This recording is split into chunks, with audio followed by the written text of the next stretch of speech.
আমাদের ৩ বোনের জন্মের আগ থেকেই আমার বাবা-মা শহরে থাকে। এখন তাদের শেষ জীবনে তারা চলে আসছে গ্রামের বাড়িতে। ১ বছর যাবৎ তারা গ্রামেই থাকে, নিজেদের মতন করে। শহরের ওই ভাড়া বাড়িতে আর থাকা হয় না। যাই হোক, বাবা-মা যেহেতু গ্রামে আসছে, আমরা তো গ্রামেই আসবো। সারা জীবন অনেক থেকেছি শহরে, এখন আর শহর বাড়ি ভালো লাগে না। লাস্টবার বাড়িতে এসেছিলাম সেই শীতকালে। এখন আবার গরমকাল চলছে, মানে বৃষ্টির কাল চলছে। গ্রামে আসছি, আসার পর থেকে টিপটিপ বৃষ্টি। আর এই যে দেখেন সুন্দর একটা, এটাকে কি বলে, সম্ভবত হরিণ বলে এটাকে। যাই হোক, ধরছিলাম, আমার বাচ্চাদের দেখাচ্ছিলাম, ওরা অনেক খুশি হচ্ছিল। বাড়িতে এসেই নাস্তা করে ঘুমাই গেছিলাম। এখন বাজে ৩টা কি ৩:৩০। তা আম্মা চা এনে দিল, চা খাচ্ছি, একটু পরে দুপুরের খাবার খাবো। মাথা অনেক ব্যথা করছিল, তাই ভাবলাম চা খেয়ে নেই আগে। দুপুরে খাওয়া দাওয়া করে বিকেলে বের হইছি হাঁটতে। এই যে আমার চাচা একজন বসে আছে, মানে আমার আব্বার চাচাতো ভাই। আমার আপন চাচা বলতে একজনই আছে, বাকি সব চাচা মারা গেছে, আর একজন আছে। আমার আব্বা সহ ২ ভাই আছে, বাকি চাচারা কেউই নাই, সবাই অল্প বয়সেই মারা গেছে বলা যায়। যাই হোক, দুনিয়াতে সবাই সবার বয়স নিয়ে আসে, কেউ ধরে রাখার মতো না। এই যে আমাদের সুন্দর গ্রাম, এখন পুকুরগুলা সব বৃষ্টির পানি দিয়ে ভরা। আর এই যে দেখেন মাঠের মধ্যে বাচ্চারা খেলছে সব। আমার বাবার বাড়ি থেকে ৫ কদম হাঁটলেই আমার নানুর বাড়ি। এই যে এই মাদ্রাসাটা দেখছেন, এই মাদ্রাসা আর এই যে পুকুর আর এটা হচ্ছে মসজিদ। এটা পার হয়ে এই যে সোজা আসলে এটা আমার মামার বাড়ি, মানে আমার নানুর বাড়ি। এখন যেহেতু আমার নানু নাই, এখন এটা আমার মামার বাড়ি। এই যে আমার মামাদের ঘর। এখন মামাদের ঘরে যাচ্ছি না, একটু হাঁটতে যেহেতু বের হইছি, আগে একটু বাচ্চাদের নিয়ে রেল লাইনে যাব। বাচ্চারা আমার রেল লাইনে ট্রেন দেখতেই বের হইছে, ট্রেন দেখার উদ্দেশ্যে। তো এই যে এই কোণাটা পার হলে ওই যে রেল লাইন স্টেশন, মানে স্টেশন বলতে রেল লাইন আর কি। রেল লাইন দিয়ে সোজা হাঁটলেই একটু কদম গেলেই স্টেশন। আমাদের স্টেশন থেকে বাড়ি একদমই কাছাকাছি। তো এই তো বাচ্চারা চলে আসছে, ওরা এখন ট্রেন দেখবে। দেখা যাক ট্রেন কতক্ষণ পরে আসে। যেহেতু রেল লাইন, ট্রেন সব এই এক রেল লাইন পথ দিয়ে চলাফেরা করে, তো ট্রেন একটু পর পরই একটা ট্রেন আসে। আমার এই ভিডিওটা আমি রিল হিসেবে দিয়েছিলাম। কে কে দেখেছেন কমেন্টস করে কিন্তু বলবেন। কারণ এই ভিডিওটা আমি সবার আগে ফেসবুকে দিয়ে দিয়েছি। যেদিন না মার বাড়ি বেড়াতে যাই সেদিনই দেওয়া হয়েছে। যার অপেক্ষায় ছিলাম সে এখন দেখা দিচ্ছে। দেখতে পাচ্ছেন, দূর থেকে ট্রেনের লাইটটা দেখা যায়। একদম অনেক দূরে কিন্তু ট্রেন এখনো, তারপরেও দেখা যাচ্ছে ওনাকে।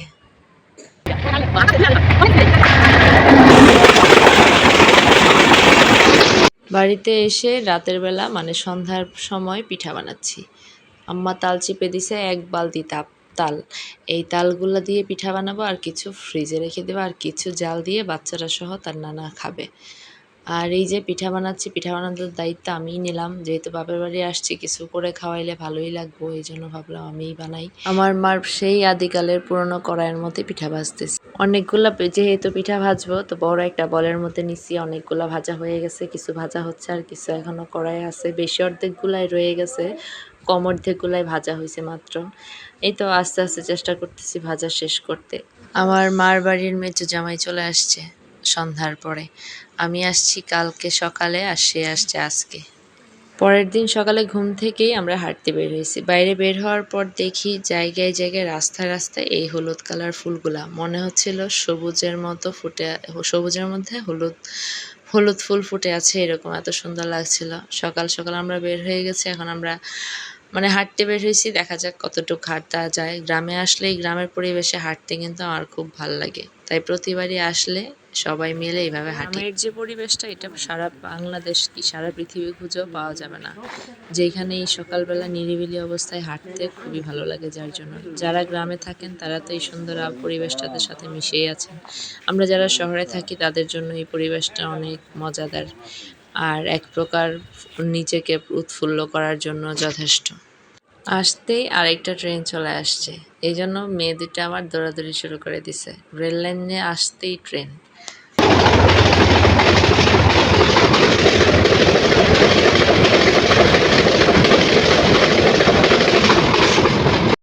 মেয়েরা ফুল দেখে ফুল চাচ্ছিল, তাই তার বাবা দৌড়াই গেছে ফুল আনতে ২ মেয়ের জন্য। আর এই বাড়িটাতে সব সময় এত সুন্দর সুন্দর ফুল ফোটে, দেখতেই ভালো লাগে। কারণ গেটের সামনে এরকম ফুল গাছ দেখতে কার না ভালো লাগে। প্রচুর রকমের ফুল পাওয়া যায় এই বাড়িতে, সব সময় দেখি, ছোট থেকে দেখে আসতেছি। বাড়িটা যেমনই হোক, ফুলের বাগানের জন্য মনে হয় যে বাড়িটা আসলে অনেক সুন্দর।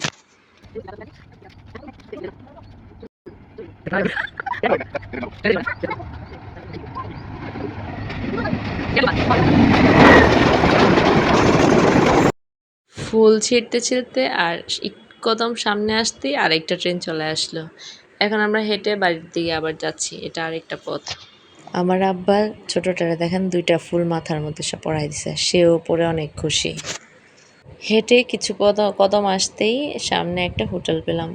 ভাবলাম হোটেল থেকে পরোটা কিনে নিয়ে যাই, বাড়িতে আম্মা কলিজা ভুনা করে রেখে আসছে, সেটা দিয়ে খাবো। আমার এই সুন্দর গ্রাম যতই দেখি না কেন, আমার কেন যেন পরাণটা ভরে না। মনে হয় শুধু তাকিয়ে দেখি আর দেখি। আর এই যে দেখেন গ্রামের বাচ্চারা মাটি দিয়ে খেলতেছে, মাটি দিয়ে কেমন করে যেন ওরা গুল গুল বানায় তারপর ওটা ফেলতেছে, আর ঠাস ঠোস আওয়াজ হচ্ছিল, দেখতে ভালোই লাগছে। এরপরে দুপুরের খাওয়া দাওয়া, ময়মনসিংহ আসছি আর শ্বশুরবাড়িতে জামাইরা বেড়াইতে আসছে, পোলাও দিয়ে তারা এই এটা কি বলে কচুর বড়া খাবে না তা তো হয় না। দুপুরে আম্মা রান্না করছে পোলাও, সাথে মাছ মাংস তো ছিলই, কিন্তু স্পেশাল কচুর বড়াও ছিল। দেখেন কত সুন্দর, এটা দিয়ে খাইতে যা লাগছে না অমৃত। ময়মনসিংহের কচু হচ্ছে মাখন, এটা মাখনের মতো গলে যায়, মুখে দিলে মনে হয় মাখন চা খাচ্ছি।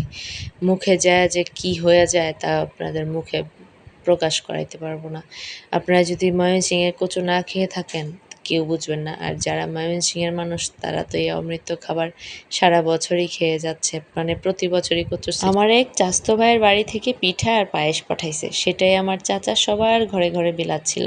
সেটাও আমার মেয়ে দেখে খুব উৎসাহ নিয়ে গিয়ে বাটি প্লেট দিয়ে নিয়ে আসছে। এটাই একরকম আনন্দ, এই জিনিসটা কিন্তু আমি আগে কখনো দেখিনি, এই ফার্স্ট দেখলাম। এবারের মতো বাবার বাড়ি থেকে বিদায়। বাবার বাড়িতে আসছি, যেতে হবে, এটাই নিয়ম।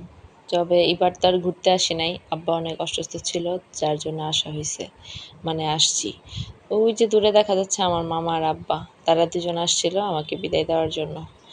আর এই তো আমাদের সুন্দর গ্রাম, চলে যাচ্ছি, আবার আল্লাহ রিজিকে রাখলে আসবো। সবাই ভালো থাকবেন, আমার ব্লগটা ভালো লাগলে লাইক কমেন্ট শেয়ার করবেন। আল্লাহ হাফেজ।